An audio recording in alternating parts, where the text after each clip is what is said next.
వాళ్ళు బాగా మీకు ఇష్టమైన హీరో ఎవరండి యంగర్ జనరేషన్లో? అందరూ ఇష్టమే. అంతేనా? ఎక్కువ అనుకుంటే నాకు జూనియర్ ఎన్టీఆర్ గారు అంటే చాలా ఇష్టం. అవునా? ఆయన సినిమాలు బాగా చూస్తుంటా ఇప్పట్లో. అంటే ఎందుకు? అంటే ఆయన కూడా బాగా డాన్స్ ఎనర్జెటిక్గా బాగా చేస్తారు. అంటే అందరూ చెయ్యరని చెప్పట్లేదు. ఇప్పుడు రామ్ చరణ్ గారు కానీ మన మహేష్ బాబు గారు అందరూ ఇష్టమే. కానీ ఆయన సినిమాలు ఏదో కొంచెం ఎక్కువ మాస్ ఎక్కువ ఉంటుంది కొంచెం. సో అదే మాస్ హీరో. హీరో అందుకని ఆయన ఫస్ట్ ఇది కూడా బిగ్ బాస్ చేసేది కూడా నేను చాలా ఇంట్రెస్ట్గా చూసాను నేను. అవునా? అంత చిన్న వయసు అంత చక్కగా మాట్లాడడం అన్ని చక్కగా స్పీకర్.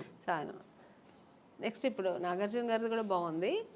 బట్ జూనియర్ ఎన్టీఆర్ గారు ఫస్ట్ టైం చేశారు కదా అలాంటిది ఈవెంట్ ఆయన చేయడం ఫస్ట్ టైం కదా అది. ఎగ్జాక్ట్లీ.